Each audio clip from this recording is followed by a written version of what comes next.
Yeah, it was a bubble on the frog, cause a sleepy frog with like the little sleep bubble.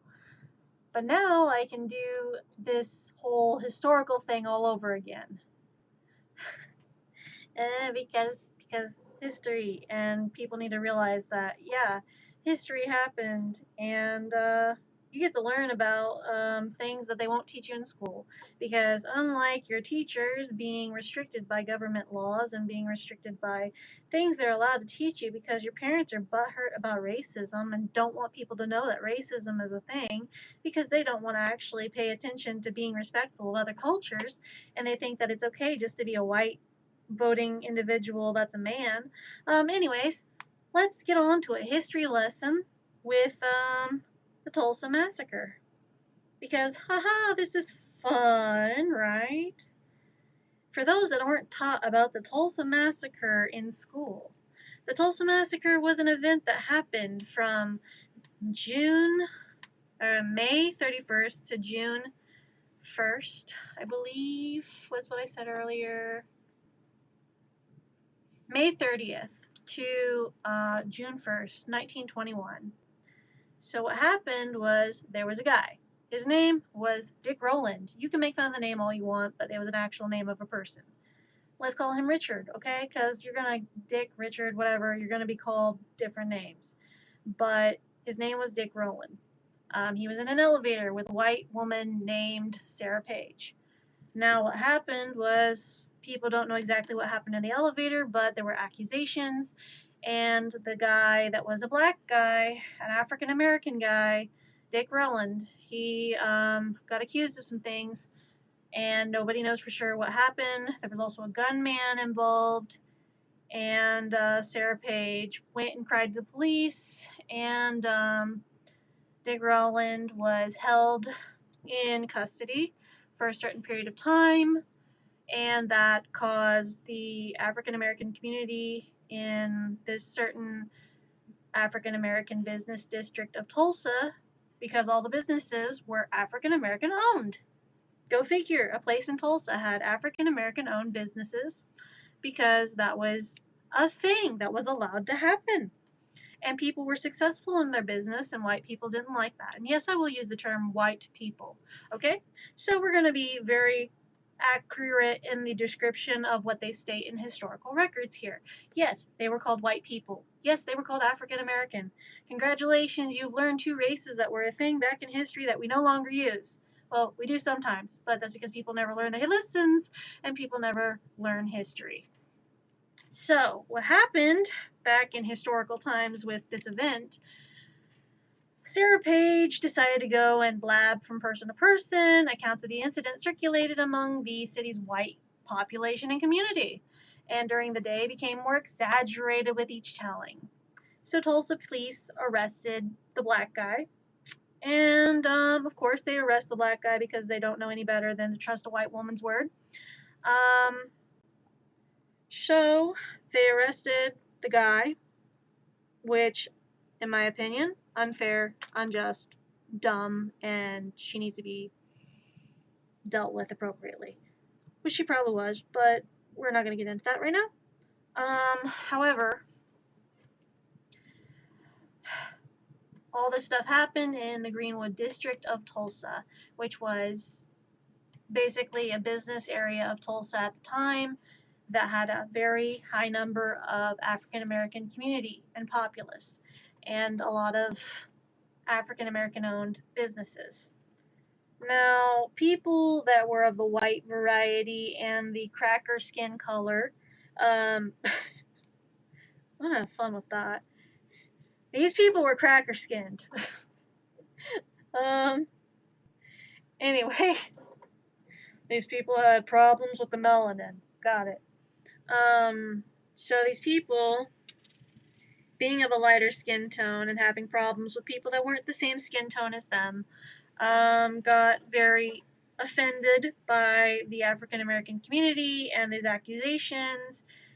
Rowland was going to be released, and then this started a whole uprising in the white community, and, well, that ended up in a lot of shots fired, people retreating back into the African American Community District, where people of the paper colored skin and white populace decided they were going to unalive a ton of these African American community members. So, what happened was this white community mob decided to start attacking and getting into it with the African American community, and that proceeded to cause a big massacre to happen in Tulsa in the Greenwood district, which resulted in the white mob burning and charring several businesses and burning them to the ground. Several businesses that were owned by African American persons, families, and people, and the white people did not give a shit. They did not give a crap. They wanted these businesses gone. It was already in their little repertoire they were going to try and do anyways, so they just proceeded to enact on these harmful behaviors. When enacting on this, they had murdered over 300 people in the Greenwood district of Tulsa, which, if I remember correctly, I believe Rowland was a casualty in this. So, historical facts about the Tulsa massacre that came from the 2001 Race Riot Commission report, which is an account of the events that occurred with this historical event. Black Tulsans had every reason to believe that Dick Rowland would be lynched after his arrest. His charges were later dismissed and highly suspect from the start. They had cause to believe that his personal safety, like the defense of themselves and their community, depended on them alone. Hostile groups gathered in front of and their confrontation worsened. Municipal and county authorities failed to take actions to calm or contain the situation, because, like a white person, these freaking people were like, "Oh, you guys are just aggressive because you're black, and you need to calm down, sir. Calm down." No, we're not aggressive because we're black. We're aggressive because you literally wanted to lynch one of our people. That is what happened.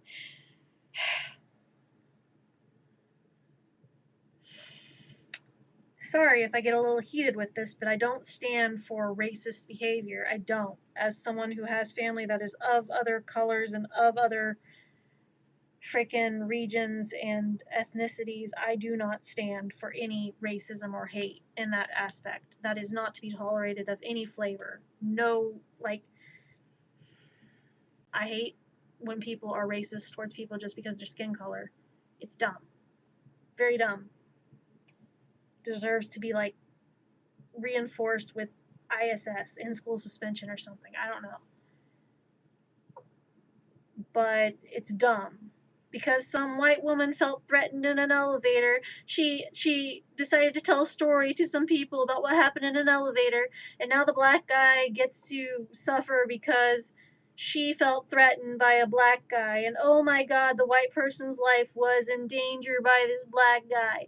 Oh no, he's gonna hurt me. Bitch! Shut the fuck up. Just shut the fuck up. I am sorry, but ma'am, I don't care if it is the 1920s. I do not care if it's the 1940s. I do not care if it is motherfucking 2040. Okay? You shut the fuck up. Just shut the fuck up. Just because a person is of a different color does not mean you need to feel threatened. Just because a person is of another race does not mean you need to feel threatened.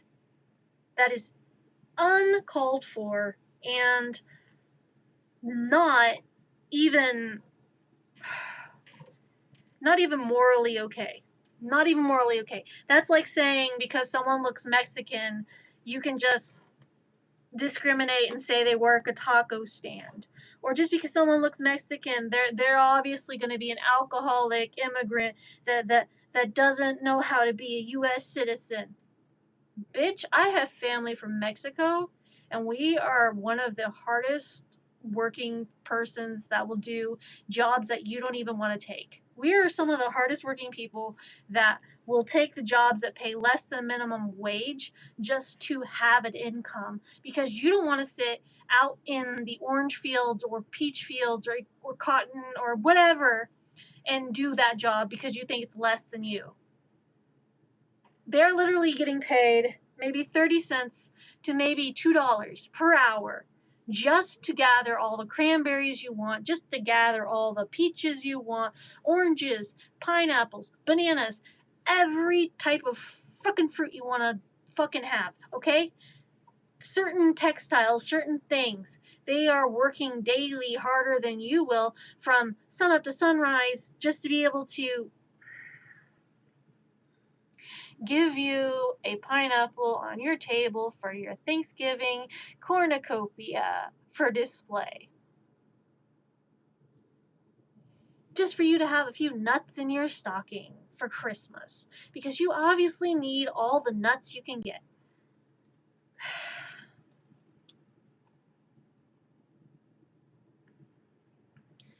When I used to hear history lessons at school about black people minding their own business and getting assaulted to damn near murdered by white people, I just had to talk to myself in my head and just be in control.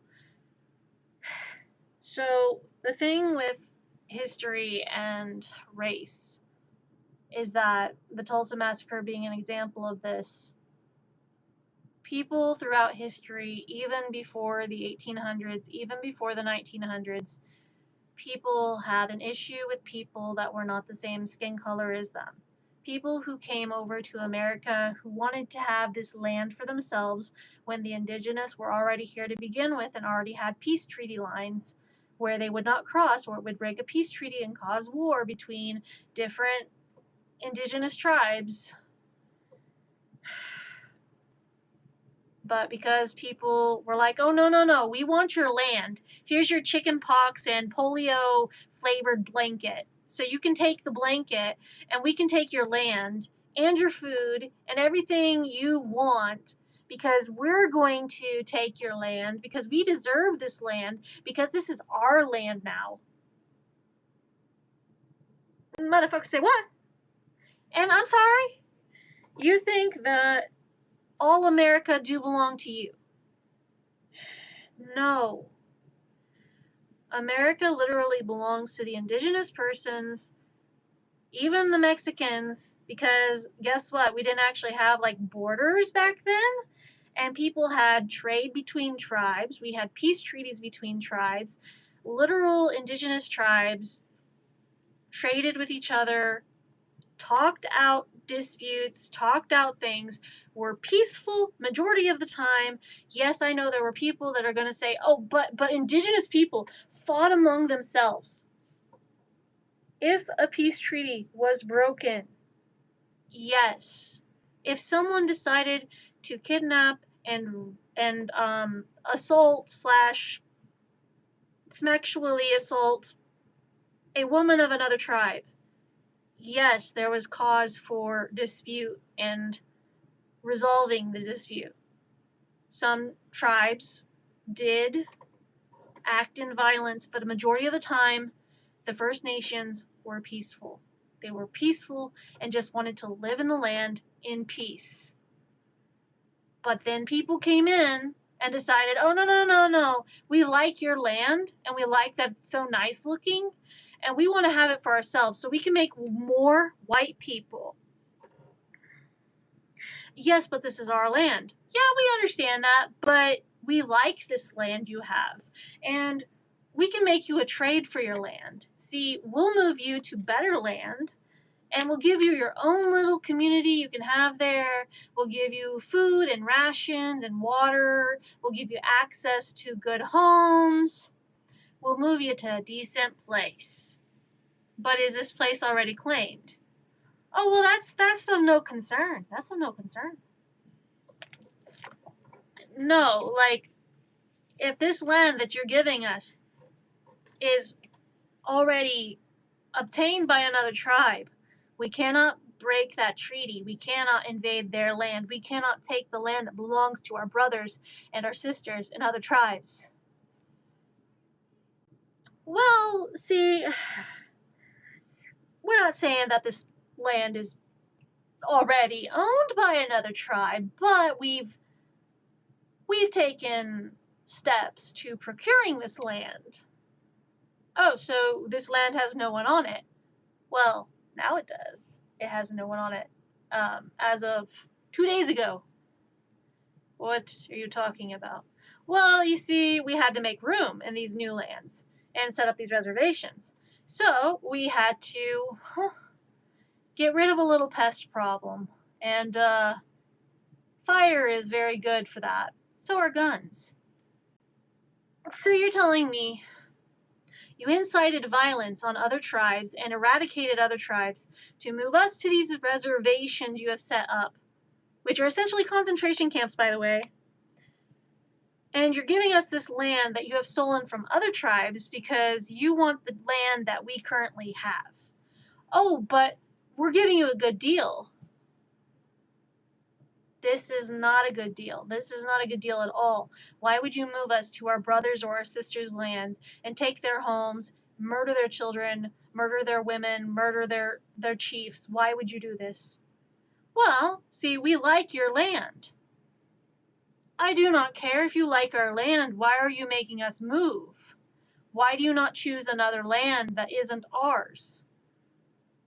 Well, see, we've looked at other lands and other countries, but this whole America, we're gonna make it into the United States. What do you mean, United States? How many states do you need? Well, we've got 13 of them right now. 13 is not enough for you. No, see, we keep growing as a population, and we keep having more kids because we want our women to keep having more kids. So we obviously need to make more room for our families to spread out across the nation. So you want your families to spread out across the nation, but you want to steal our land, not allow us a choice, eradicate our brothers and sisters, and steal their land to give to us for concentration camps. And you think this is okay. Well, to be fair, this is a good deal in our opinion. You get a whole new land to work with. But this is our land. Yes, but it seems that you don't want to comply to the offer we are offering you. So how about this? You move to this other land, or we make you move. But we have peace treaties in place. Those peace treaties don't apply to us. We colonize these lands, so those treaties you had in place do not apply to us. See, those applied to tribes and indigenous. Those did not apply to us white people. But those treaties are to be respected. Well, since you are refusing to go across and go to these reservations we have set aside for you, we're going to have to force you to move, whether you like it or not. You're going to force a whole nation into a small encampment. If we have to, we will. So you're going to force and kill thousands of people in this whole pilgrimage you have to this little area of land. Yes. So if we say no and we do not want to go on this pilgrimage you have set, well, you see, this will be a very voluntary thing, and you will be voluntarily going on this Trail of Tears. No, we will not. Actually, Cock's gun decides to aim it towards this whole entire nation and pushes women and children out of their houses, out of their nation, out of their land. I'm going to get very graphic with this because this is stuff that happened historically to the indigenous persons. Women and children and families, even elderly, and chiefs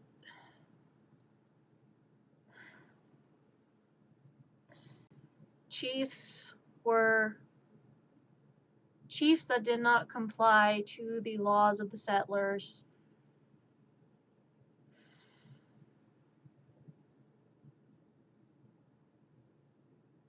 Chiefs that stood their ground for indigenous rights. they were shot on the spot by the people pushing them out of their lands.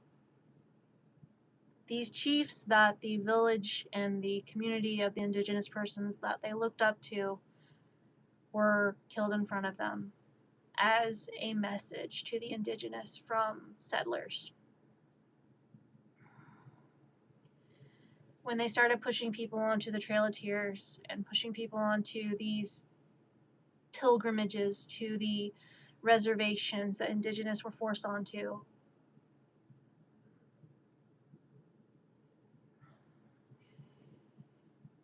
families, elderly, women, children,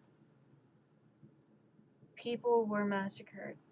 People that could not keep up with the trudging through snow, trudging through frostbite, trudging through getting deathly ill, were still forced to walk. No matter how ill you were, if you were too ill to move, they shot you. Women and children and little girls were pulled out of line.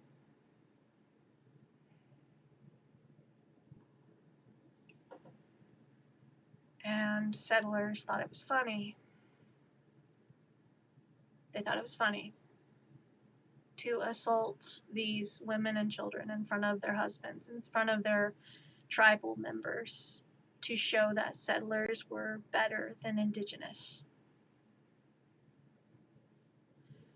These children were as young as 5 years old. This was stuff indigenous persons endured when people took their land. This is stuff people endured. Literal human beings with feelings, who may have different cultural traditions, who may have different cultural beliefs. These were people, and they were treated as less than people by the settlers. They were treated as less than human. They were seen as essentially livestock. Men that wanted to fight back against their daughters, against their kids, against their wives being brutally hurt. Men that wanted to defend their women in the tribes were shot. The settlers didn't care how many indigenous they would get to the reservation. A lot of the settlers hoped that none of the indigenous would make it. And people wonder why several indigenous persons and indigenous tribes get so pissed off at people who are proud of being white or proud that their family colonized the land. People wonder why indigenous persons have problems with people that take pride in having, oh, this land has been in my family for generations and I'm not going to give it up. Your land that you claim was in your family for generations belonged to indigenous persons. The indigenous persons were there first, and you took that land. Oh, well, my family earned this land. It was given to us by the government. Yeah, and the government took it from the indigenous without payment, without treaty, without...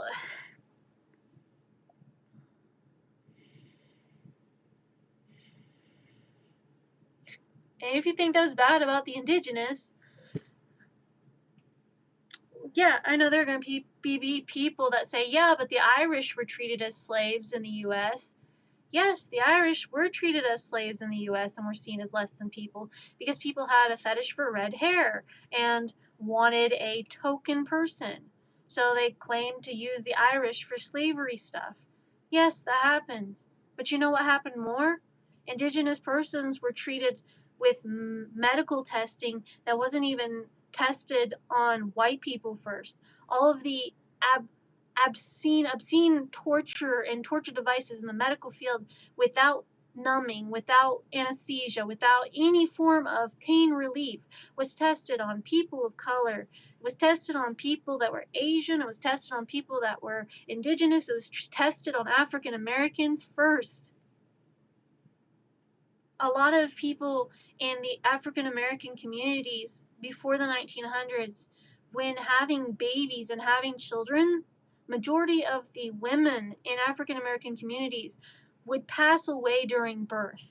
And then the children that survived that birth would be put into foster homes, plantations, or would be left on the street or in an alley to just die. They didn't care about if you were an African American baby or child. They just wanted the white ones.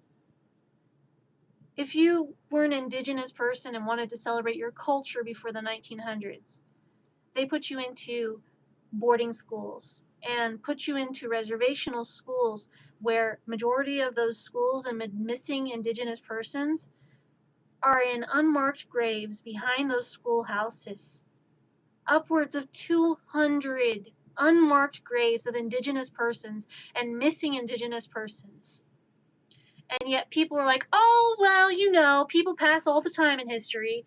Okay, but if that had been a historical white person that apparently mattered to some Southern family or some person of importance family, they'd be all upset about that. But no, it's an indigenous graveyard, and you don't give a shit.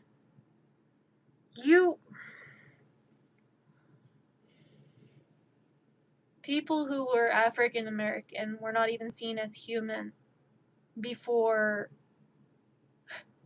the 1970s. Sure, African American men were finally given a right to vote in about 1940, 1950. But before then, they were lynched randomly off the streets. If you were of any kind of background of person of color, Jamaican, Caribbean, Dominican Republican, Haitian, Ethiopian, African, Afrikanese, Egyptian, Muslim, any of that kind of background, Indian, back in those times, you were not a person. You were seen as someone who could get work done and then not have to pay you. And if you refused to do the work for them, they would kill you. You were used for years. And if a white person accused a person of color of something, everyone would believe the white person. Even if the person of color was innocent and did nothing wrong, the person of color would be unalived. If a person of color even looked at a white person, that person of color could be unalived and lynched just for looking at a white person and the white person not like it. In our family, my grandpa was part African American and Portuguese and Dutch, Irish, and Scottish. It was a race called Malungi, or Black Dutch. My grandpa being that, and my grandma being of indigenous descent. Back in the 1920s and 1940s, we had to mark, because we were white passing in appearance, our family had to mark white on the census. The reason for this was safety, because back in those times, if we had a marked indigenous, if we had a marked African American or Portuguese or other, they would have tried to unalive our whole entire family. Do I appreciate that our family did that? No, because it blocks us from one side of a culture and the other side of the culture, excluding both cultures and us learning nothing. Do I still have a lot of respect for indigenous persons? Yes, absolutely. Do I have respect for persons of colors? Yes. Because I was taught respect for those cultures. I was taught history about those cultures. I was taught to learn about that part of history instead of it being thrown into a furnace and told, no, we can't teach this. This is too racist. Newsflash. All of history is extremely racist. And I know you may not want to hear about that. You may not even want to learn about that. But all of history is racist. Was it okay that it was racist? No, absolutely not. Was it okay that it happened? Absolutely not. Was it okay that people treated people that way? No, 100% no. Should it have been prevented and people actually been treated like people? Yes. Can we erase that history? No. Should we erase that history? No. Why? Because if people do not learn about that history, they are doomed to repeat it. They are doomed to learn nothing from it, and they will repeat it over and over and over. Because people do not want to listen to the voices that are screaming out. People do not want to listen to the people who are telling you what's going on. People do not want to listen to, oh, there's a genocide happening here. There's a genocide happening here. There's a genocide happening here. People do not want to listen to that because they do not like it. But it is something that is happening.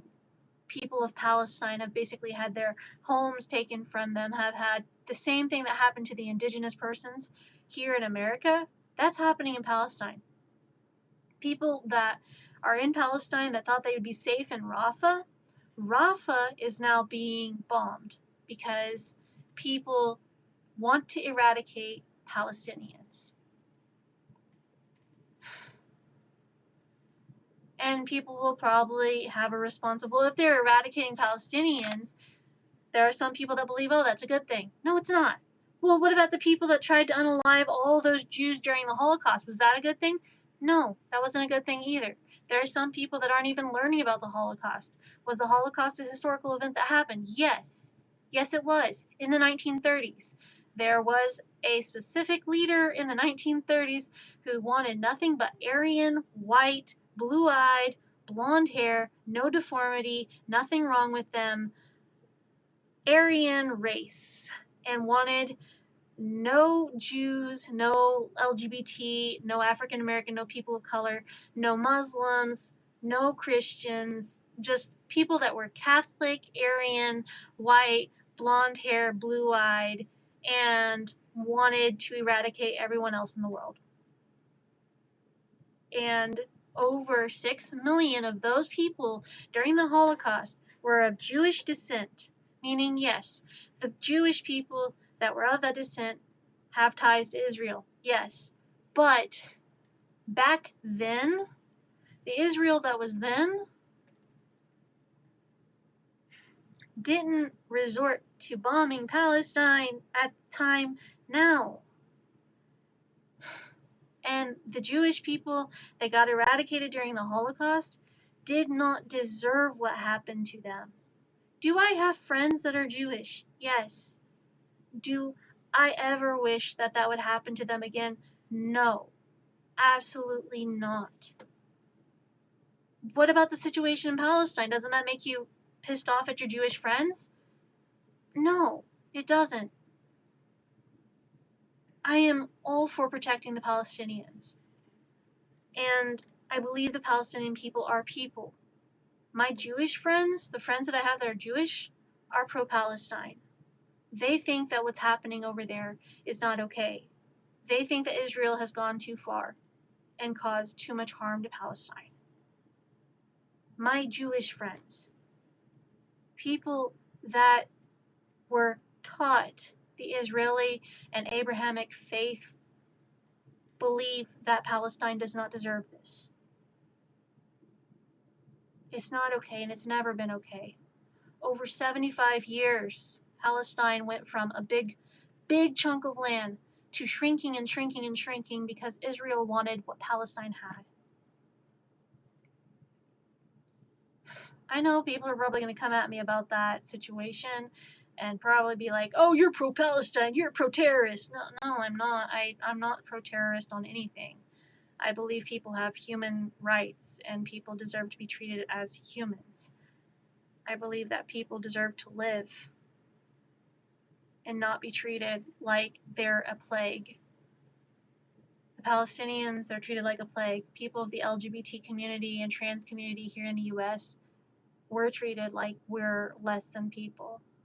People that can't have children, that are women, they're treated as less than people. Because guess what? A lot of the women in the country are not seen as people anymore. We had a whole rights movement in 1920 for the women's suffrage movement to make sure that women had a right to vote, allowing them freedom from domestic situations, abuse, and home life, and allowed them freedom from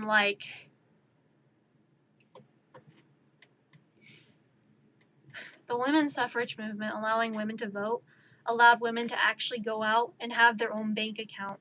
It allowed women to go out and get jobs. It allowed women to be able to wear pants. Oh my God, women were allowed to wear pants instead of dresses?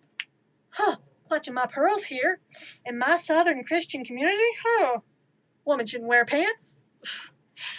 But no, women were allowed to wear actual clothes instead of just dresses that, oh, we need to leave it to the imagination. They need to cover their ankles, cover their collarbones. They can't have their neck showing. No. They gotta make sure their husband approves of their dress code. It has to be modest, has to be Christ-like, has to be a good Christian wife. When women finally got rights, it was a huge, huge step forward from the 1920s. Women could work in the factories and help with preparation of defense and help with all the things besides having children and staying at home and having no right to speak. When women finally had a right to themselves, that also prompted them to finally try to move forward with getting a right to their body. Because before the 1973, I believe, was Roe versus Wade. Before the 1970s, there wasn't Roe versus Wade. There was, you're going to have a baby or else. A lot of women couldn't even have babies naturally, and this resulted in a ton of miscarriages. This resulted in a ton of women's lives being unalived because they couldn't produce children. This resulted in a lot of husbands cheating on their wives because wives could not produce children. This resulted in a lot of abuse situations arising with women because husbands wanted a family and a woman could not produce a family biologically because of infertility due to lead poisoning and a bunch of other stuff. And anytime a woman did have a child, she was required to have more. It was encouraged that women have a huge nuclear family.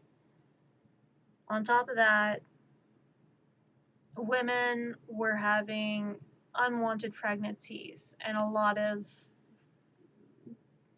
rape instances that were happening with women. And yes, these instances went on in the people of color community long before the white community. And people paid more attention to it when it was in the white community and people came forward about it. Women were having unwanted pregnancies and resorting to back alley abortions. They were resulting to coat hangers and any means necessary to illegally and unsafely harm their body to get rid of the pregnancy so that their husband wouldn't find out because they were afraid of their husbands. When Roe versus Wade allowed safe abortion and finally came into play and allowed for the mother's life to be taken into consideration during a pregnancy and allowed for a mother to receive the health care that she needed all 9 months of pregnancy, it doesn't mean, oh yeah, you have the right to an abortion all 9 months. It meant that, yeah, if you need, and it's a life or death situation and you need to resort to this to save your life, you'll save your life. But instead, it was also, hey, if you need financial assistance during your pregnancy, we're all for that. If you need to plan out how you're going to support this child, we've got you all 9 months. If you need to understand where service stations are that you can pick up free formula, we got you. If you don't want to have this child in the first 12 weeks, we got you. That kind of thing. If this pregnancy is going to harm your body, we've got you. But instead, there were a lot of people that did not agree with this decision, which, fast forward 1973, over 60 years, fast forwarding, and you go into June 22nd, 2022. Or was it 2023? I think it was 2023. Yeah. No, it was 2022. I remember because it happened and passed the day before my hysterectomy had just got approved. My hysterectomy got approved the day before it happened. Roe versus Wade got overturned June 22nd, 2022. And this was a huge step backwards in history. Because the rights women's fought for their body for years was just overturned. The right to a safe pregnancy overturned. And then they proceeded to go after trans people, LGBT people, even more so than normal. They're going after divorce laws. They're going after the women's right to vote again. And they're going after the ability for even a child as young as 5 years old to consent to not wanting to have a child as a child. In some states, I believe 38 of the 50 states, most of the states encourage that a child should give birth to a child. 5 of those states see it as a blessing from God and see it as if that child has a baby, it is a miracle and should be held in praise to God.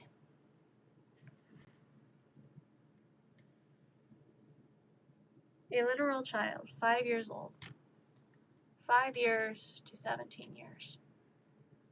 Children that young are being forced to give birth. When Roe versus Wade got overturned, which was a huge step back, over 65,000, not just 6,000, not just 600, not just 65,000 women. 65,000 women in Texas alone. Children ages 5 to women ages 35 came forward about rape cases and assaults that happened after Roe versus Wade was overturned. And Texas's response to this was, then they will learn to be mothers and they will have their rightful place as a mother and learn motherhood. And that it is that child's God-given right to be a mother in their life. That we are sorry these circumstances happen to women, but they happen, and there's nothing you can do about that. Things happen, and it sucks, but they need to accept the responsibility of the consequence of their actions. A consequence of an action that they did not partake in. Consequence of an action that someone else inflicted on them and forced them into. A consequence of an action in which some cases the child or woman does not make it out alive.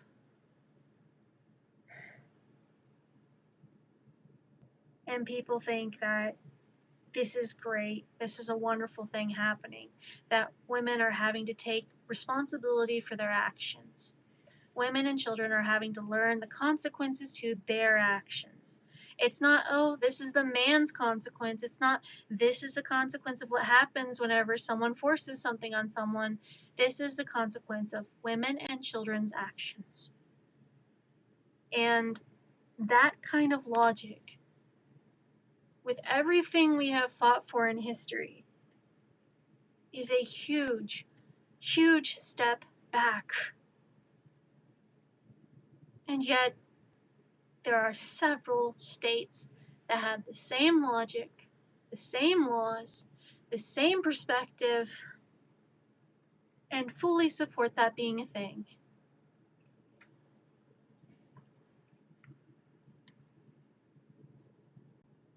We can't do that, and we can't say things like that. We unfortunately can't do that. Besides, Texas wants to secede from the United States anyways and be their own nation, which, good luck with that. Because if Texas seceded from the United States, nobody in Texas would get their disability benefits, meaning all the elderly people that want to have rights to their guns. Well, guess what? You don't get any more guns because all those guns are manufactured in the US and not Texas. All those resources you want to get from your Walmart, your stores, you're going to have to pay an import tax on because those no longer belong to Texas. Those belong to the United States, not the United Texas. Like, I don't think people understand the consequences of their actions or the stupidity that they are trying to do. They tell us women don't know how to think. Women don't know how to act rationally or think without their feelings. Women are too emotional to be involved in politics. Women are too emotional to be involved in history. When the majority of problems in history have been caused by white men of the Christian flavor variety, who think that we should instill the fear of God into our nation, when the Constitution never specifically says one nation under God. The Bill of Rights never says one nation under God. The phrase one nation under God, into the republic for which it stands, with liberty and justice for all. The phrase one nation under God was never added into the Pledge of Allegiance until the 1940s. Before then, it was an indivisible nation with liberty and justice for all. Then they added in the 1940s, one nation under God. In the 1920s, the Bible never mentioned homosexuality being a sin. In the 1920s, a religious leader who thought it would be the utmost highest concern for people because he didn't like two men making out and didn't like not being able to have access to a woman because a woman rejected him for another woman. He didn't like that. So he decided, well, if God sees that as a sin, so I'm going to add this in, and this translation in Leviticus says man shall not lay with man. That's what it's going to stay. Whenever it literally in the original Greek and Hebrew translation was man shall not lay with boy as he does man. The reason why Sodom and Gomorrah in the Bible were destroyed was not, and before the Christians come at me and go, it was because of homosexuality, because they were all sinning. Sodom and Gomorrah, as someone who used to be a church camp counselor and Southern Baptist, don't even start. Sodom and Gomorrah were destroyed because they were sinning and were doing things that were unjust in the eyes of God, which were P3DO stuff and incest, and they were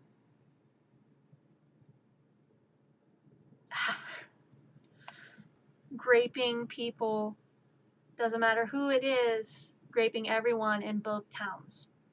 So grape incest, and P3DO stuff was why Sodom and Gomorrah were destroyed. Not homosexuality like so many people like to say. Sorry, that's not part of it. And so this white person who got rejected and didn't like that decided, well, God sees it as man shall not lie with man. That's how we're going to translate it. And it's going to get put in every King James Bible and every Bible we hand out in church. And from that point on, they wrote the Bibles into man shall not lay with man. That is where that comes from. A 1920s butt-hurt small peen guy who got rejected. Oh my God, he's butthurt because he got rejected. Grow up. Get over it. Go to therapy. Oh wait, you didn't have therapy back then. Learn therapy. Use it. So that was a thing. But the whole, whenever people get into arguments about, well, Jesus said nothing on homosexuality. Jesus said nothing on homosexuality. What Jesus did say was love your neighbor as yourself. Love your neighbor with all your heart, soul, and mind as you do the Lord your God. Love your God with all your heart, soul, and mind. Those are the two laws I leave to you before I ascend to heaven. Those are the only laws he left.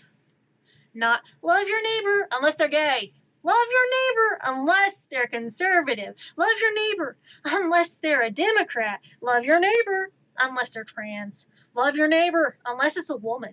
Love your neighbor unless they're black. Love your neighbor unless they're Chinese. Like, he did not ever say that. It was love your neighbor, period. And for all the people that want to use, but Jesus said love. Love. And you all want to lead with hate. You all want to lead with hate towards every person around you because they believe differently or appear differently or act differently than you. What good has that done in history? What good has that taught you in history? What exactly has happened as a result of people trying to inflict their religious or cultural beliefs on other people in history? Let's think about that. Well, let's see. People tried to inflict, they wanted Roman Catholicism to be a thing, so they tried to destroy the Greeks. Oh, they wanted Roman Catholicism to be a thing, so they chased all the pagans out of Ireland. Whenever Ireland's history talks about the snakes being chased out of Ireland and that there are no snakes in Ireland, the snakes were what they referred to as the pagan people. When St. Patrick chased the snakes out of Ireland. Yeah, when St. Patrick chased the pagan people out of Ireland to where Irish people had to choose whether to be Protestant or Catholic instead of choosing a freedom of being non-Abrahamic faith.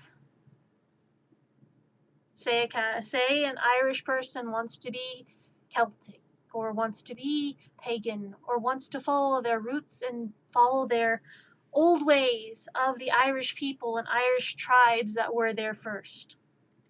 Or the Scottish people want to be pagan. Well, guess what? When Roman Catholicism decided to invade all those countries, you can't be pagan in those countries.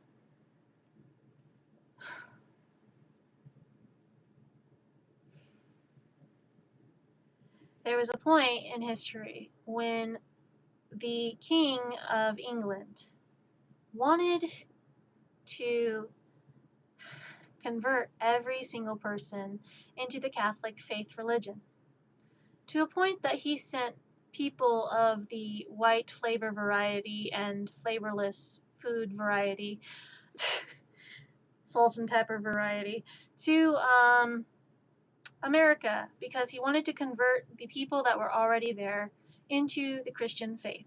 Much like how Spain tried to have the conquistadors go to the Indias, South America, Brazil, Mexico, try and conquer the tribes and indigenous that were already there, convert them to the Catholic faith, whether they wanted to or not, or they would be killed.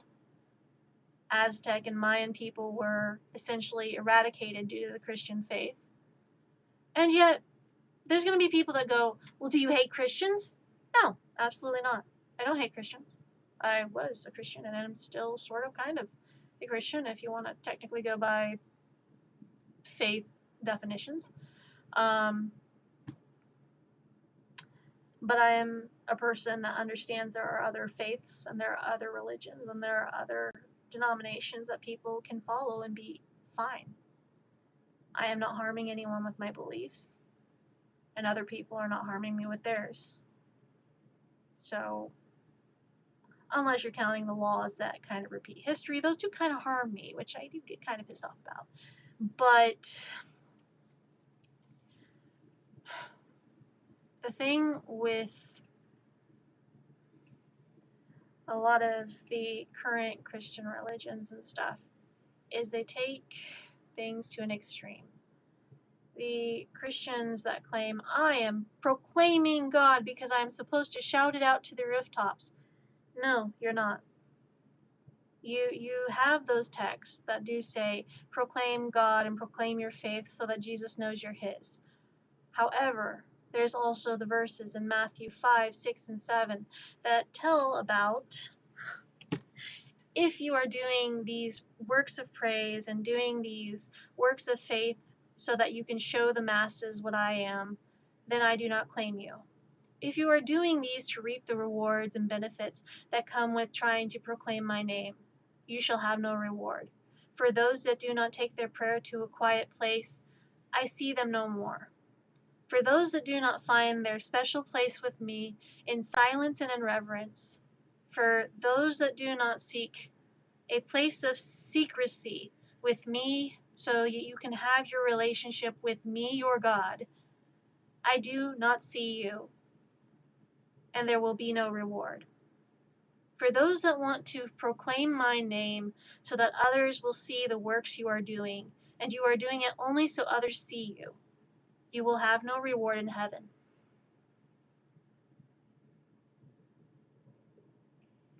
For those that try to proclaim my name and want to be rewarded on earth for this, you will have no reward in heaven or on earth.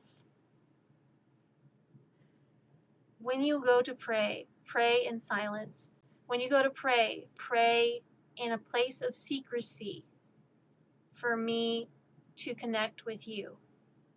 And yet they go, but we're going to preach on the street corner. We're going to shout out in the store. We're going to sing loud praises in the store because we want other people to hear us. Did you read your Bible? Did you read the text that was literally in Matthew 6, 5, 6, and 7? Did you read what Paul and Peter and all of them and the apostles say about works of faith that you are doing for rewards on earth so that other people will notice you? Did you?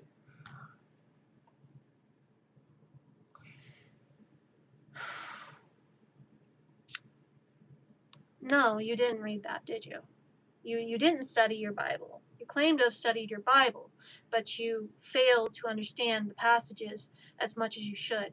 Oh, but God, we're doing this abortion thing to praise God. You do realize that during the flood in Exodus, God wiped out the whole earth. He didn't just wipe out, the unpregnant women. He wiped out the pregnant women. He wiped out the unborn babies. He wiped out all the people except for Noah's family.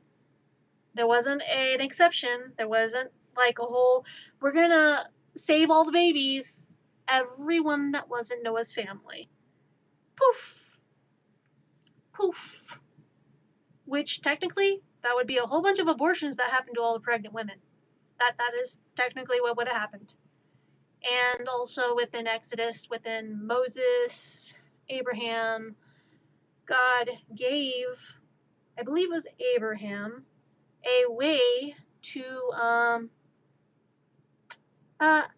take the baby out of the womb before it was born and unalive. That was a thing.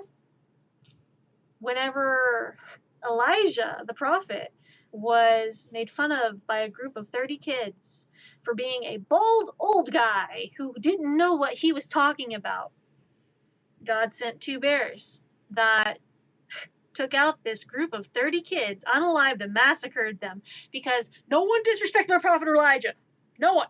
No one disrespect my boy Elijah. Yeah, there you go, Elijah. They won't make fun of you no more. All these, I mean, thank you, God, for protecting me from the ones that were being blasphemous and insulting your prophet and your name, but did you really have to kill 30 children? What, was the bears not good enough?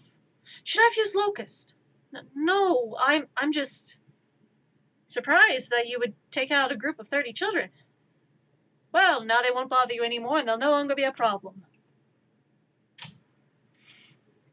Whenever God sent the plague of Egypt and the 7 plagues that plagued Egypt during Moses, one of the plagues that was well known was the elimination of the firstborn.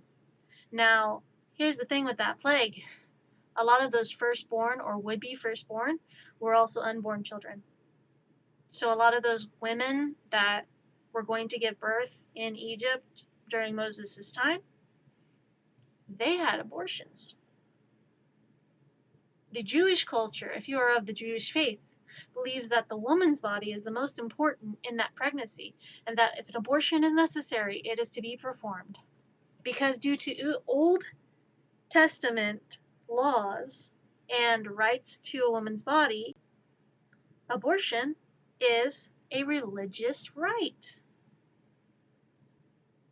in Jewish faith and in Catholic faith. The only one that is not of religious faith is apparently conservative Christians. But aside from the religious history stuff going on here, we're gonna push that off a cliff real quick. Bye. Bye. Okay, so have a nice trip. Aside from the religious history stuff, a lot of stuff in history that happened that should not have happened is starting to repeat, which means people need to educate themselves and really, really, really read through history and try not to repeat it. And you know what? Actually give people human rights. Actually treat people as human. That'd be much appreciated.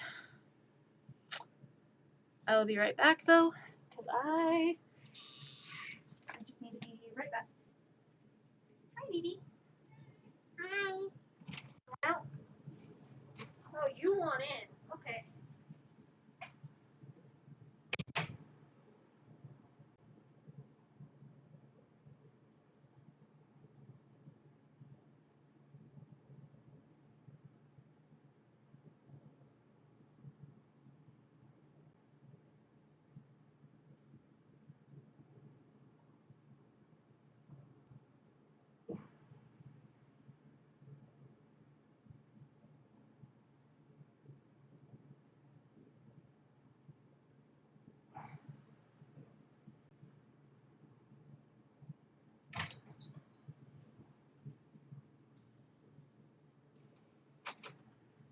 Okay, I'm back.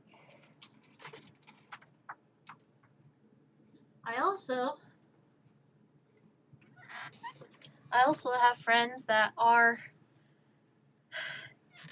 went to college and university for religious studies, philosophy, and actually investigating the old Hebrew text, along with Sanskrit and the Sea Scrolls and Old Greek. They went to school, studied in that, and actually read through those for religious purposes. They are of the Hebrew faith, but they went to school for that. They're also American. And whenever I get into like discussions, when I discuss, it was originally man shall not lie with boy, they go, yeah, it was seen as man shall not lie with boy, but it can also be translated into 3 other things, which people take one of those things as man shall not lie with man, because there are 3 different translations in which that word can be misconstrued. But yes, it was originally supposed to be man shall not lie with boy, because there was a whole P3DO issue back then.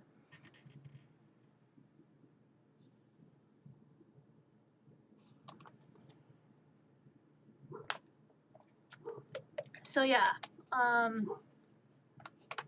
that was a thing. And people tend to forget that.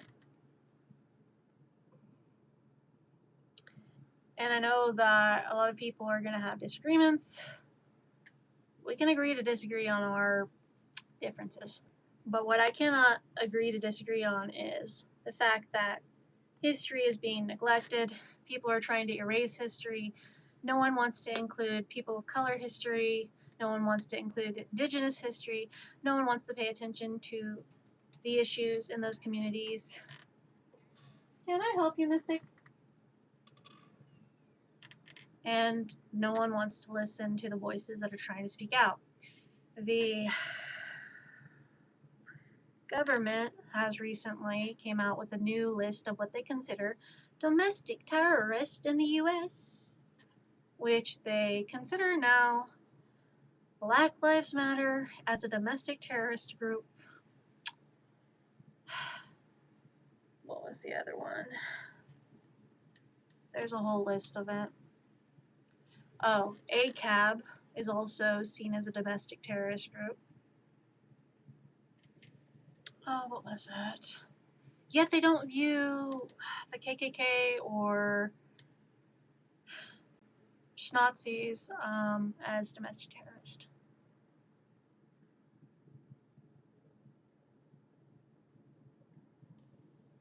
Oh, no. See, according to some of my family, not my younger brother, but my older brother and my mom, I'm trying to force everyone else to believe what I believe. Apparently, I'm trying to force people to do things, and I'm trying to force people to celebrate my birthday, too. We don't do birthday celebrations, and we've never done celebrations. Why do we start now?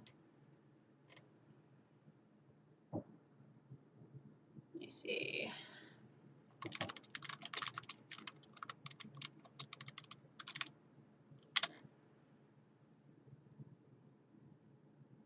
FBI.gov.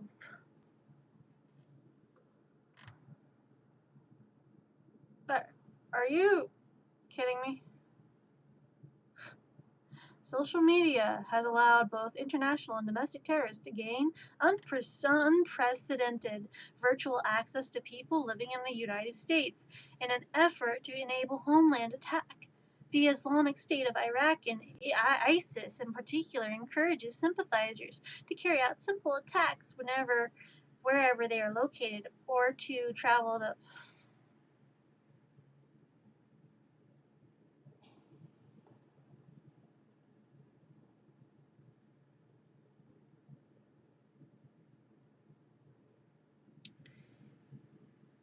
oh my gosh.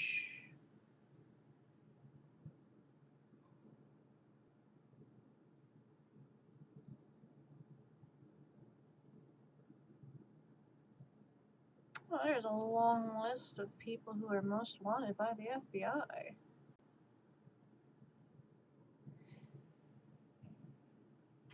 So, the FBI and a bunch of other places consider the social media outlet for people in the US to be a threat, because social media has too much traction, has gained too much power, and people are allowing threats to enter the US through means of social media and spreading domestic terrorism and spreading rhetoric that could harm citizens of the US.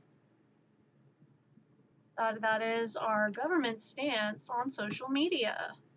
So, yeah, there's that.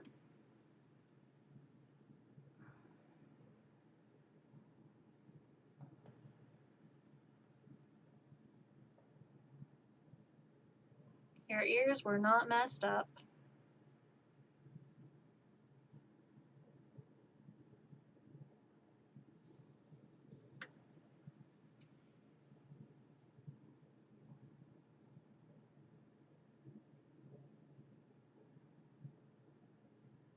Yep, that is part of why TikTok is going bye-bye. They think that there's threats coming from China because TikTok allows for the Chinese to exploit the US citizens and get US citizens on their side, and that they don't want to live in the US anymore, and they don't want to obey US laws anymore. People in China are trying to convert the US citizens into doing things that are not US citizen things. I'm sorry, me watching someone dance around in a furry suit on TikTok is apparently a threat? I'm watching a cooking video on TikTok and this is a threat? Me watching videos of people doing book talk things where they talk about books is a threat? People talking about human rights and abortion rights is a threat? People making people aware of what's actually going on in our our country is a threat? What? Why is being aware of what's going on a threat? I'd like to know why that's a threat.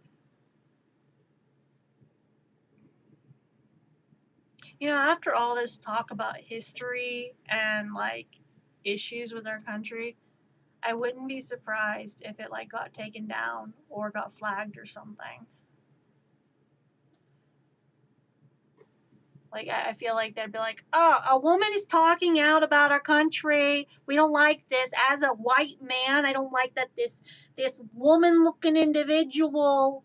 She's a fat bitch and she's talking about the country. We don't like this. She's trying to get the people on her side. Oh no." I am talking about things that are just conversation and that are on literal websites, which are designated for those activities to be, you know, told to the public.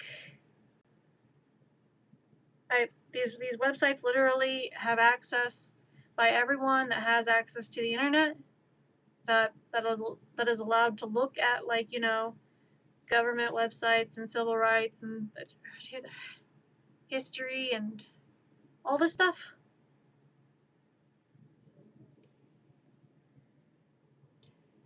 I don't I don't understand. I don't. I don't. Mm, it is bothering, but this is what happens when we get on this type of topic. People are just gonna be like, "Hey, you can't say that. That's very racist." I was talking about historical things that happened in history. Yeah, but so racist. Yes, because history is severely racist, and people need to learn not to be racist or not to repeat history. And need to learn respect for other people that are not the same skin tone as you, or, you know, people that actually season their food. Last time I checked, salt and pepper is not a spicy seasoning. You want a spicy seasoning? Ghost pepper. Want a spicy seasoning? You know, maybe some cayenne. Want a spicy seasoning? Maybe some scorpion pepper. You want a spicy seasoning? Maybe add in some habaneros, serranos, and, you know, maybe some Cajun seasoning, Creole seasoning. You want to add in some garlic, onion, maybe some jerk chicken seasoning. I don't know. Anything besides just salt and pepper. You want to add in, like, actually flavor your burgers. Don't just take a burger patty and go, yep, patty of meat, throw it in the skillet. Yeah, burger patty has so much flavor just in the meat. I'm sorry, did you just throw just a patty of just plain meat into the skillet and you say that has a bunch of flavor? Oh yeah, that skillet seasons that meat so well.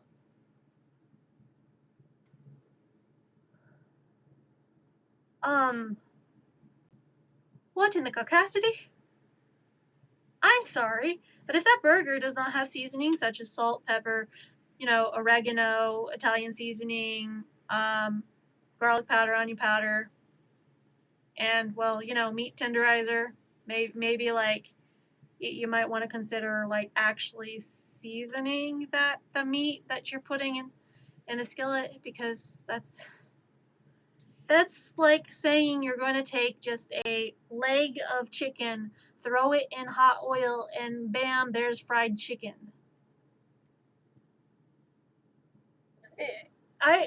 Let's not insult those that make fried chicken. For one, I grew up making fried chicken. You're going to need eggs. You're going to need chicken legs or chicken thighs, chicken breasts, whatever part of the chicken you are planning on using.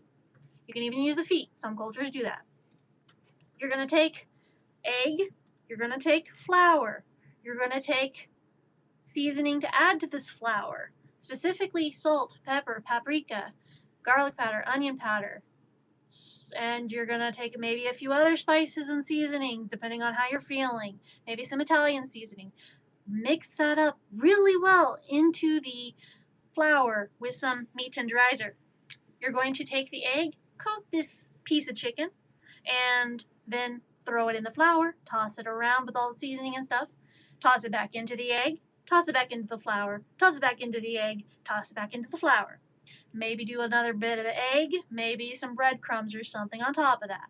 Then you're going to take this piece of meat that you have smothered in all this crusty goodness, and you're going to throw it into some, well, not throw because you don't want to splash hot oil and start a fire, but you're going to either put it in an air fryer, or you're going to put it into a fryer, or you're going to put it into a skillet on your stove with a bunch of, like, maybe an inch or two of oil in the skillet, preferably vegetable oil, canola oil, maybe even butter. If you're feeling like you want to get your cholesterol up, maybe butter. Just do a whole layer of butter. That's, oh god, that's super unhealthy. As if fried chicken was not already to that point for me.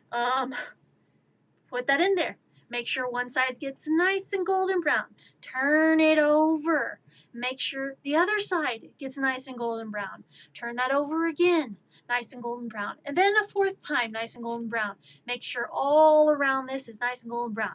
Take you a knife or a toothpick and stick it in. If no blood comes out, you're relatively on the safe side. Now, if you're sticking it and you cut a little bit and you see that that meat is fully cooked, that chicken is good. You can take it out of the skillet and you can eat it. Now, if that meat is still pink and still bleeding, please cook it a bit longer than you already have. That is very highly unsanitary and very high risk, not okay for culinary. Oh God. Please don't end up in the ER, dudes, trying to make fried chicken. If you're going to make fried chicken responsibly. I am just,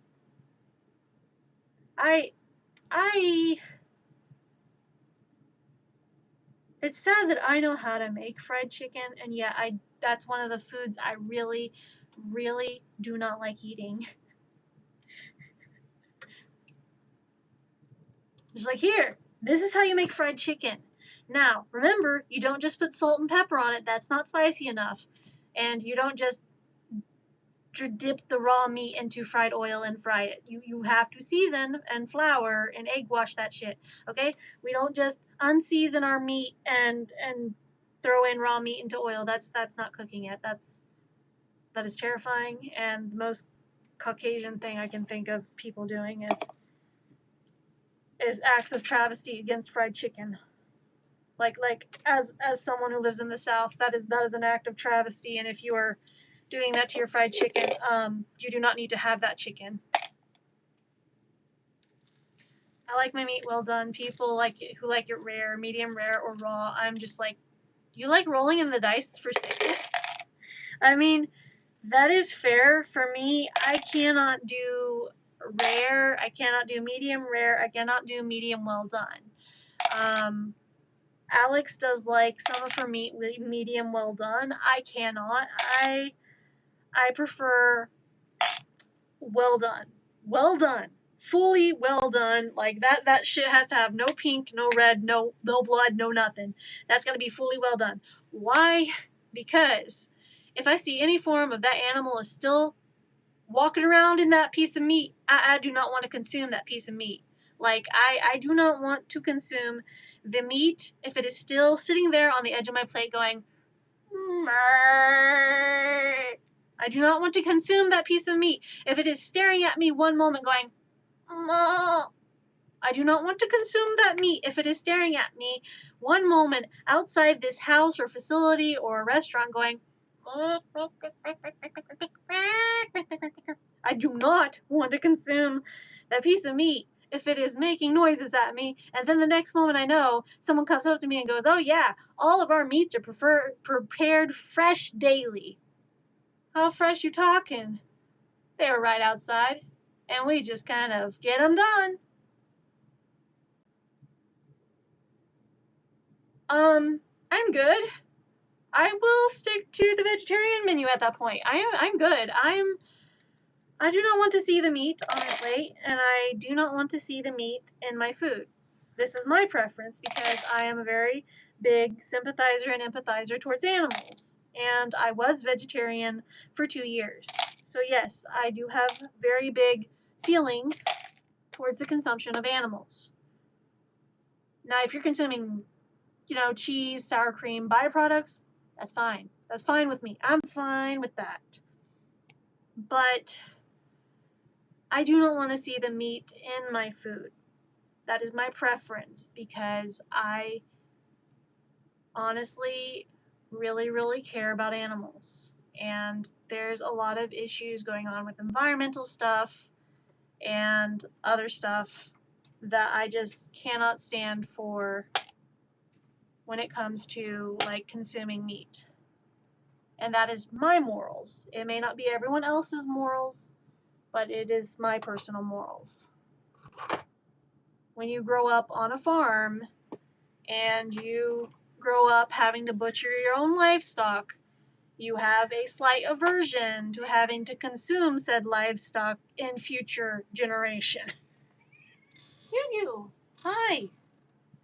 Like, yes, I was vegetarian at one point. Can I currently be vegetarian? I mean, sometimes I still am. Majority of my foods are minimum meat. Like, if I can do a whole meal without meat in it, I will. But I wouldn't say I am strictly vegetarian. I just have issues with seeing the meat in or on the food. Like, will I make hamburgers and cheeseburgers for my roommates? Yes. Will I partake in these? Yes, but it's gonna be a bit messy. I'm gonna like cover this thing in a way that I do not have to see the meat on my burger.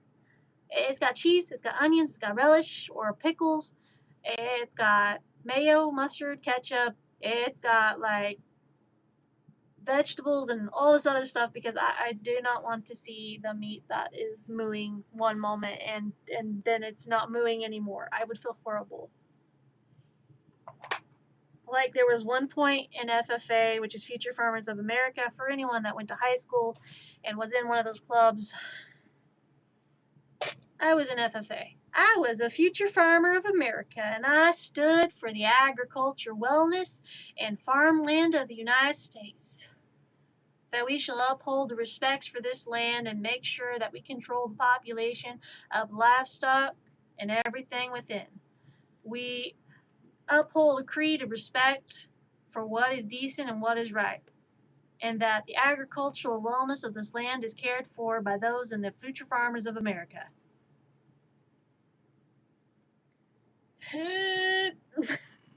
Alright, I think I heard banjos. Let me get moving on.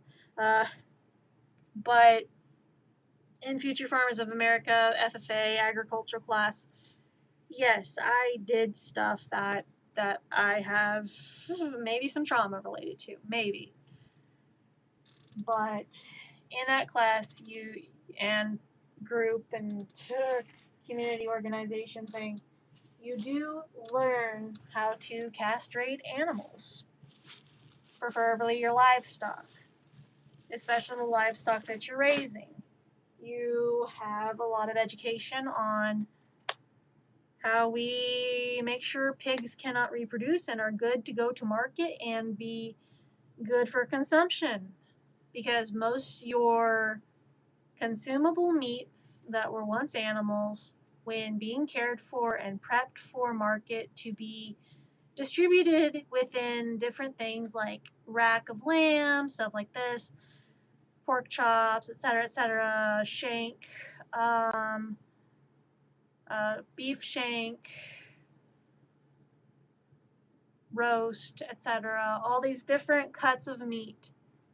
You have to go through a process of castrating the livestock that will be going into shows first, then sold to market and sold for animal byproduct cuts of meat, for quality cuts of meat. You have to castrate your livestock.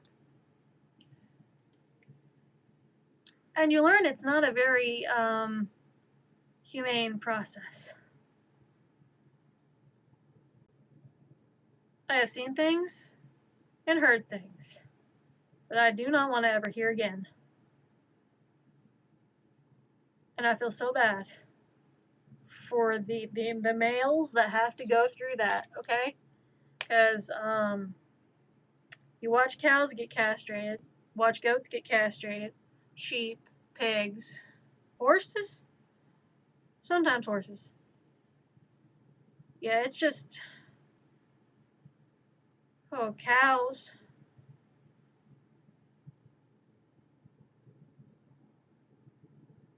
I've seen things. That's all you need to know. I've seen things, and these things are not good things. Um, the things I have seen in farming and livestock breeding.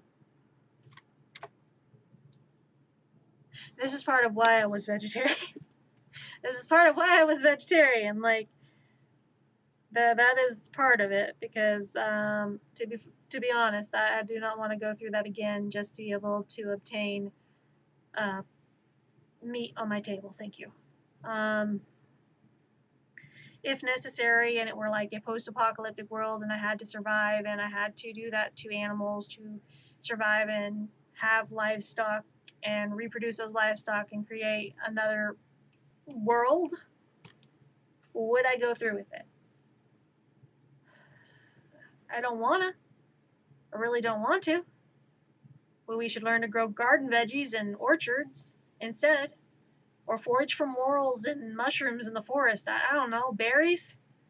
Well, we should learn to do that. But if I had to, and it was absolutely 100% necessary that I needed to raise livestock in order to survive off the land and help the nation get better, would I do it? I unfortunately would have to, and I would have to live with those consequences and live with my actions for the rest of my life. Do I still live with the consequences of my actions of previous choices of being someone who had to raise livestock? Do I live with those consequences? Yes. And it is not great.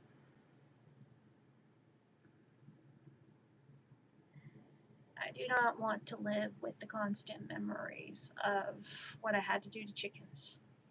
I do not want to have to live with the constant memories of what I had to do to cattle, sheep, pigs, horses, etc. I don't want to live with those memories. Am I going to be living with those memories for the rest of my life?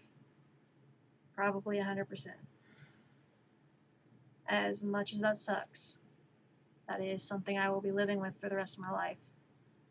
Because unlike people think, oh, it's just livestock, they're meant to be eaten. It's not going to scar you for life to, butcher a cow or butcher a pig or, cut up a fish you just fished from the stream.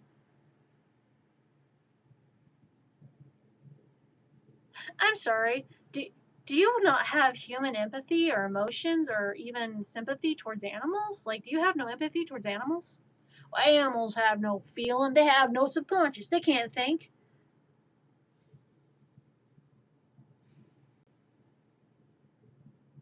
Do you know that rats are the most social of the vermin variety that actually cuddle and can tell whenever their human is sick or when their human is not feeling well and they will go to cuddle.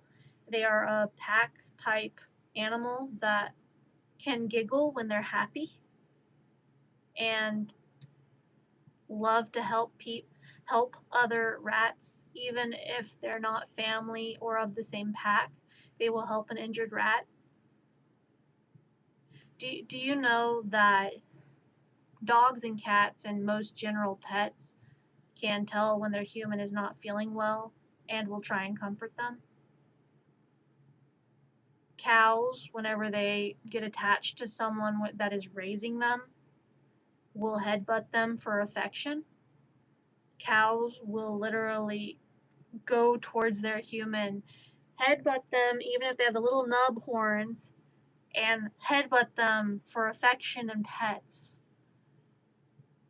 Cows can tell which human comes and feeds them and will run to that person and stay by that person and eat the food from that person until that person is gone. Horses will do the same thing. Goats, relatively same thing. And goats like to be very affectionate to whatever person is giving them attention. But there are people that are going to say they don't have feelings, they're just animals. If they do not have feelings and they do not sense what a human is feeling, then tell me how it is that I have seen so much more care and empathy and sympathy come from literal animals versus humans. Versus humans who claim to care about life, but when they see someone who's homeless on the street, they walk past them and don't even offer them a home to live in. Humans that when they see conflict going on, they choose not to get involved or protect people and instead try to not get involved and move on and not protect anyone and let people just die. And yet, if you were to have a dog that were trying to protect people, that dog would risk its life. But no, apparently animals don't have feelings, do they? Mystic, do you have feelings? Do you have feelings? You do? You have feelings? Yeah? You can understand me, and I know that.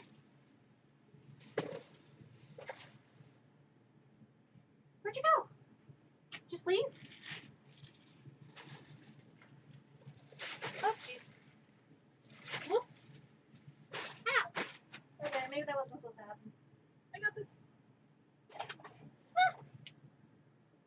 I can do this. I swear. Oh, jeez. Oh.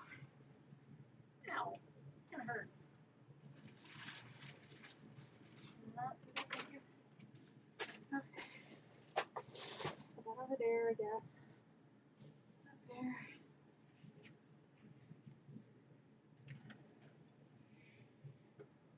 But yeah, for people that say animals don't have feelings, this is part of why I have trouble eating meat.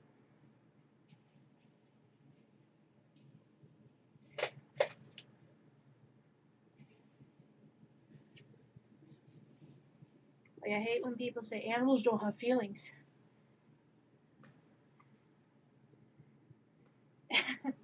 Yeah, when Salem wasn't here,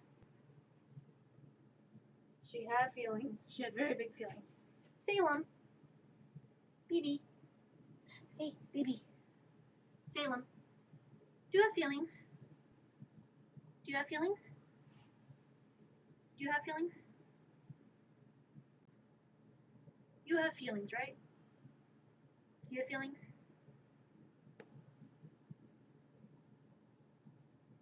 Boop.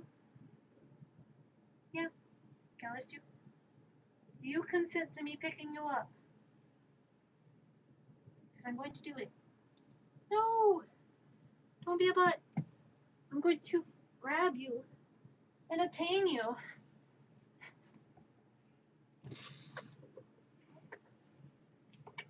Does this face look like it doesn't have feelings? Do you see him?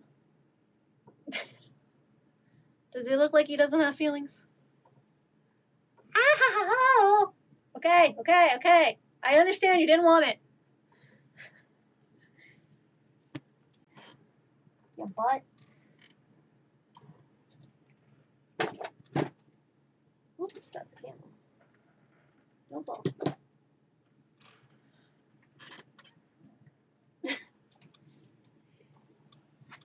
Salem is chill and plotting world domination. Hopefully not. I can't afford world domination. Sorry. World domination's out of the budget, Salem. Hey, Salem. World domination's out of the budget. How do you feel about that? He'll just lick himself. It's like it's only out for now. But yeah.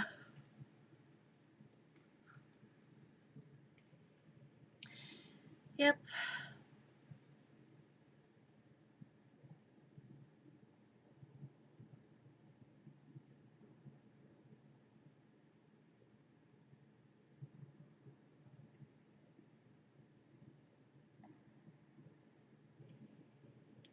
For me, I have trouble consuming animals.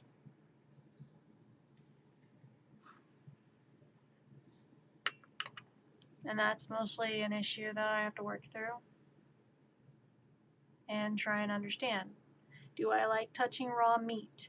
Absolutely not. It is a texture no for me. Just the feeling under my skin and feeling under my hands, and no thank you. No, do not want it. Do not want it.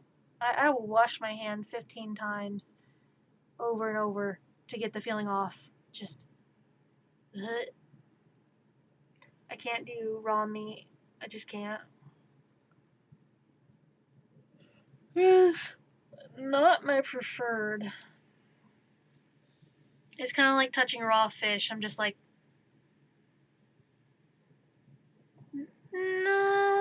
no, thank you. Oh, I don't know if you noticed, I'm wearing contacts today. So I was just like, hi.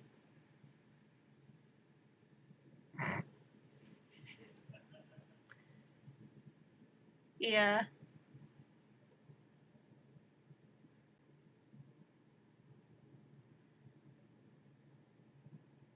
I got 4 frogs done, so that's something. You noticed. You're like, hey, wait, your eyes are surprisingly bright today. Your eyes are just like, hello. I can see your eyes.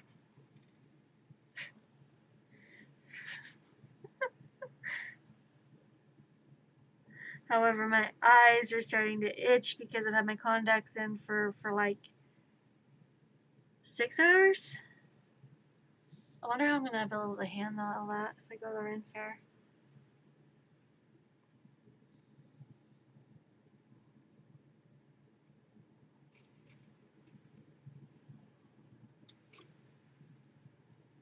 Oh, there he goes. He opened the door and he went out. Did you open the door further, Mystic? Mystic. Bitch, I know you're in here.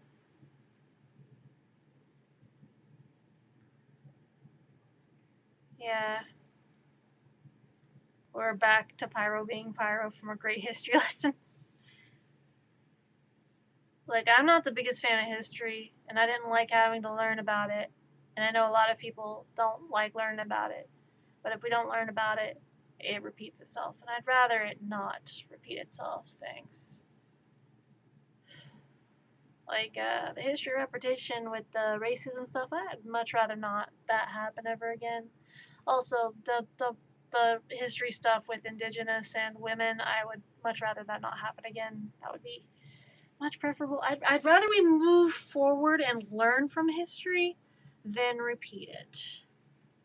That is the bottom lesson I want people to learn, is that I'd much rather us learn from history and learn what actually went on versus not learn at all. Am I a teacher? No. Would I ever be a teacher? Highly unlikely.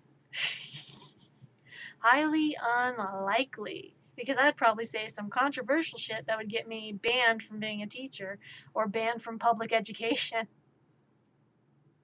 What happened to you? Why don't they want you as a teacher? Well, you see, I spoke my mind. Oh, well, that's where you fucked up. No, it wasn't just that. I spoke my mind, and I tried to teach kids things I learned growing up in school. Oh God, did you try to teach them history lessons? Yeah. Oh no. Did you follow the curriculum they set for you? No, it was dumb. I taught them about history books that we had. Oh no. Did you teach them about the racism that happened? Absolutely. And I also taught them about Indigenous history, and I taught them about the Holocaust, and I taught them about women's rights and the stuff that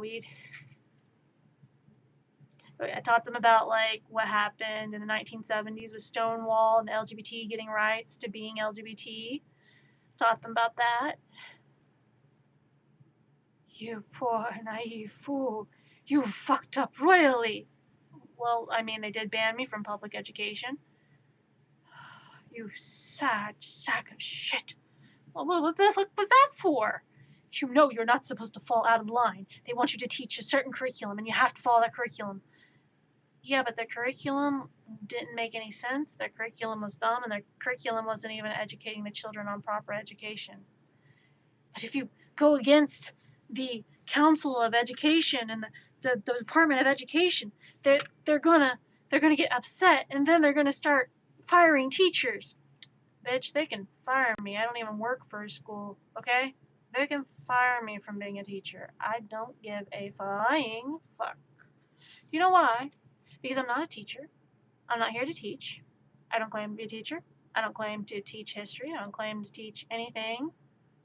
And I'm not certified to teach, so therefore I'm not a teacher. So they can flying fucking fire me. I don't give a shit. Because I'm not here to contribute to this stuff that is happening in our world as a negative. I'm not here to contribute to the negative history that is repeating. I'm not here to do that. I'm here to make a difference. I'm here to hopefully change that, make positive difference. And I'm here for us to learn a thing or two to be better people. That is what I'm here to do, is just be better people. I have a flute. But I can only play one song, technically. Ready for loud noises? Are you ready for the loud noises? Because it's going to be a little bit ear screeching. Warning! Loud noises ahead. One of the people told me this would be like the perfect thing for a fairy to carry around. So I just, where do my ears go? So grab my ears real quick. That is a soft little ear I need. Let me grab, I've got two sizes of ears here. Headphone warning. Let me put my ears on real quick. Remember, use your listening ears. Hold on, let me put my listening ears on. Perfect. Got 'em. Listening ears acquired. I gotta go down to Mordor. We're taking the hobbits to Isengard. No, we're going to Hyrule today. We're going to Hyrule. You know why? Gotta remember the breathing technique for this. Gotta go to Hyrule.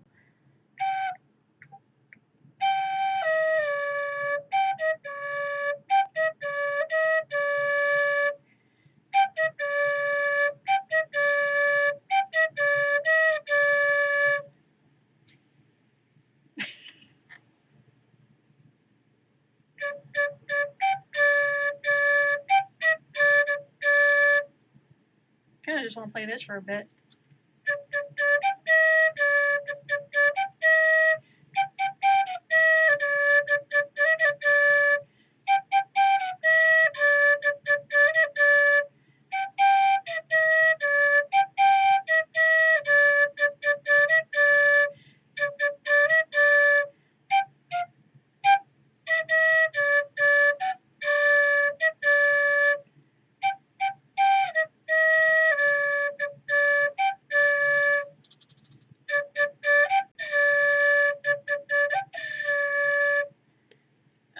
not very good at this, but that's okay.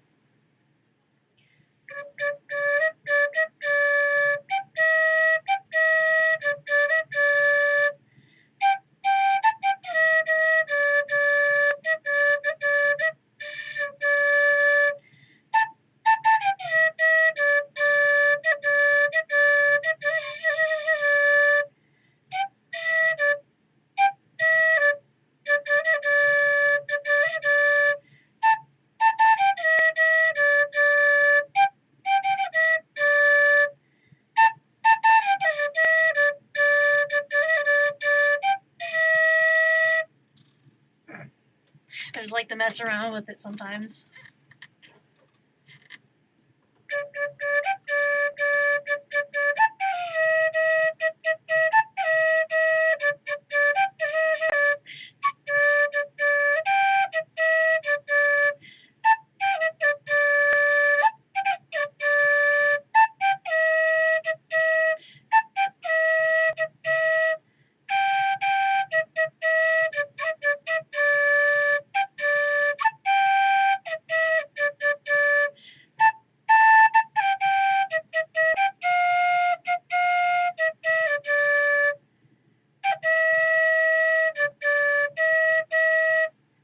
I'm hoping Twitch won't nuke this VOD.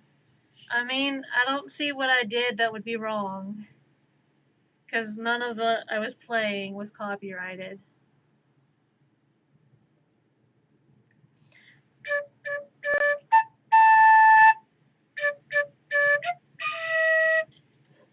None of it was copyrighted.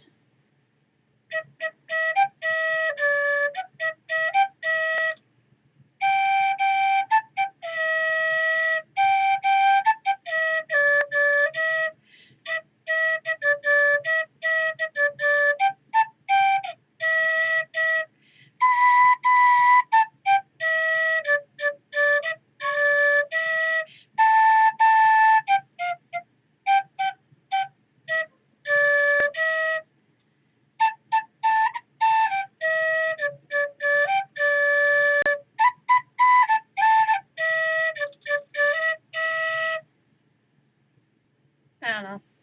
I'm just playing to play.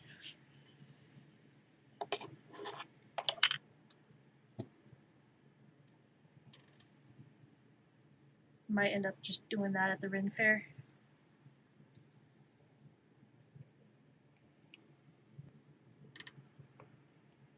Over here just playing the flute. It's fine, it's fine.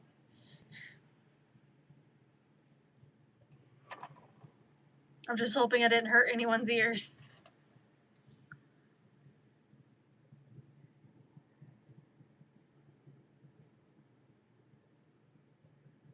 I'll just like messing around with instruments sometimes. I don't have a keyboard or a piano, or I'd be. Hold on, do I have a.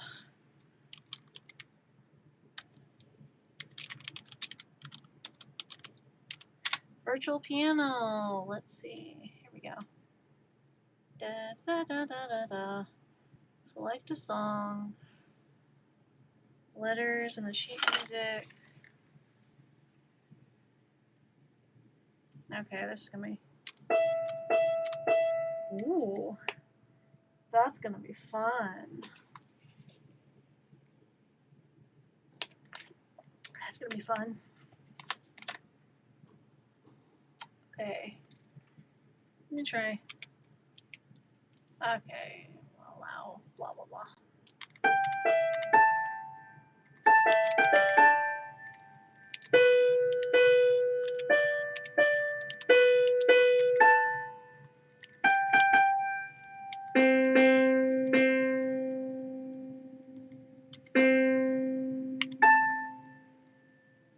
I can have fun with this.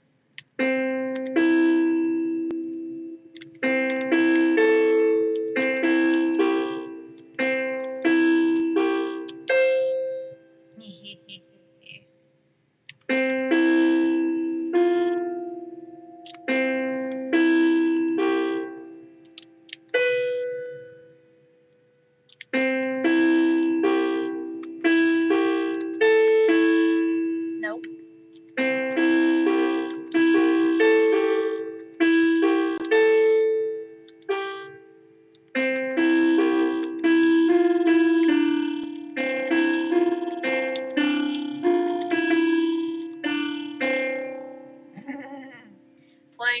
on stream. Oh, I can do this. This is wonderful. This is wonderful. I like this. This is gonna be fun. Access to a keyboard, even virtually. Oh, this is gonna be fun. All right. So. Nope. Nope.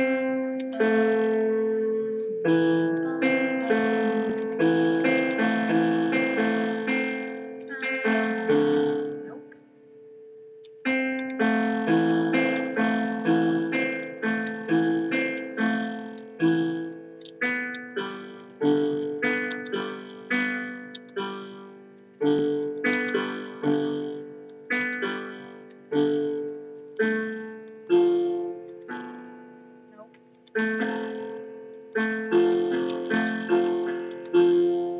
There it is.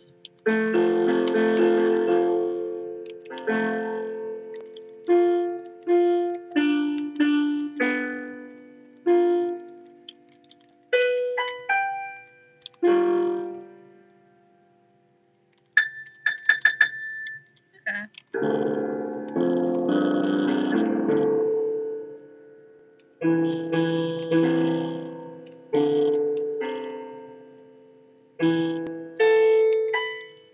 Okay, I can do this.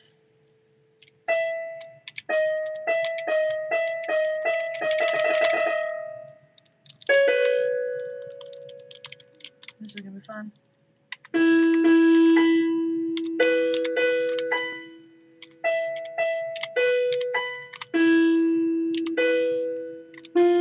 Nope.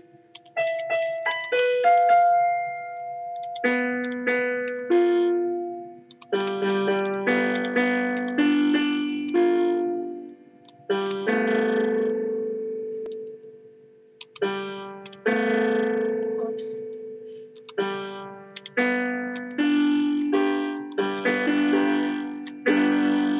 Oh, you can go chords.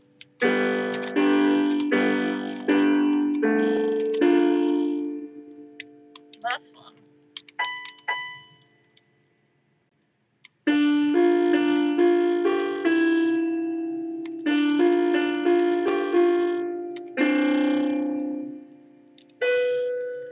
I can do this.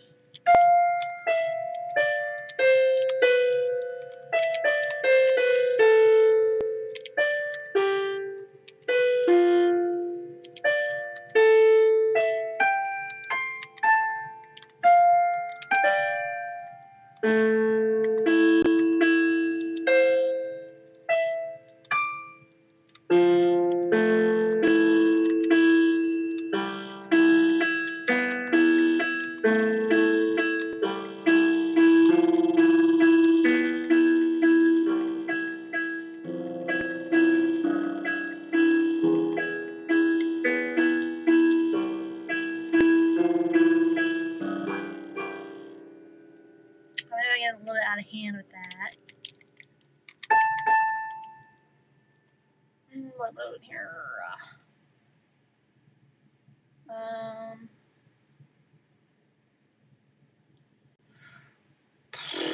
Oh, I can replay. I can replay all of this. That's cool. Okay, I can do this. Classical piano. Oh, you've got options on here. Upright piano.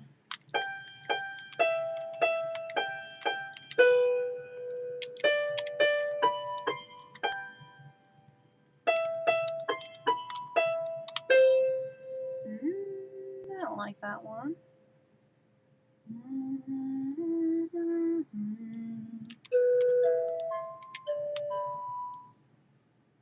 Oh, you have multiple. Pan flute. Ooh, you got a lot. You got like saxophone, auditorium piano, jazz piano. What we got? Jazz piano.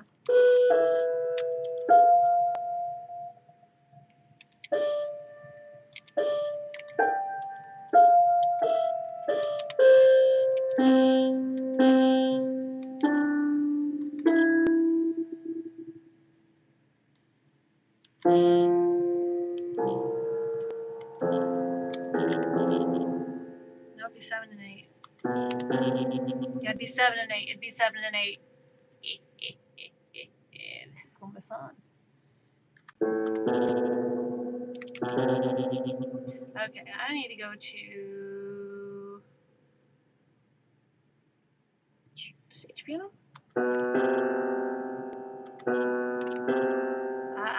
No, that is still not the right. Still not the right one. Classical piano.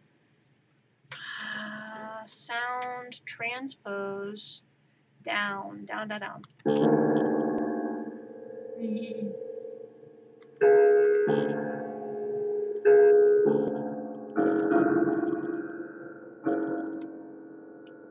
that's gonna be fun. That's gonna be fun.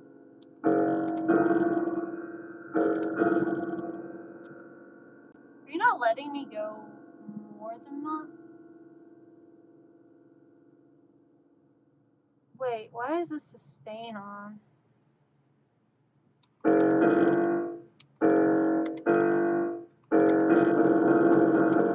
There we go. Maybe, L. No? C? Wait, would it be? Would it be N? I think it would be N.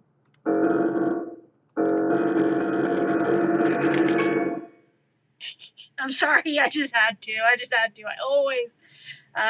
That's nice.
You kidding me?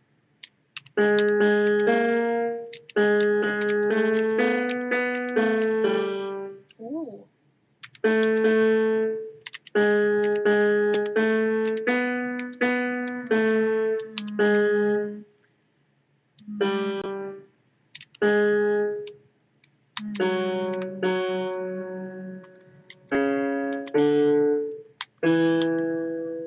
Really? Really, you gonna be doing this?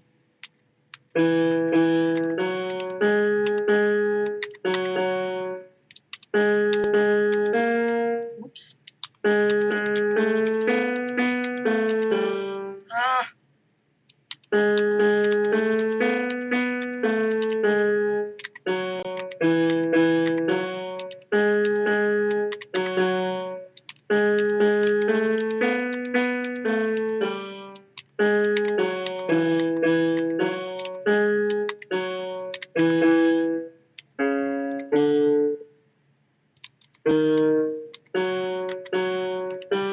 Nope. Nope.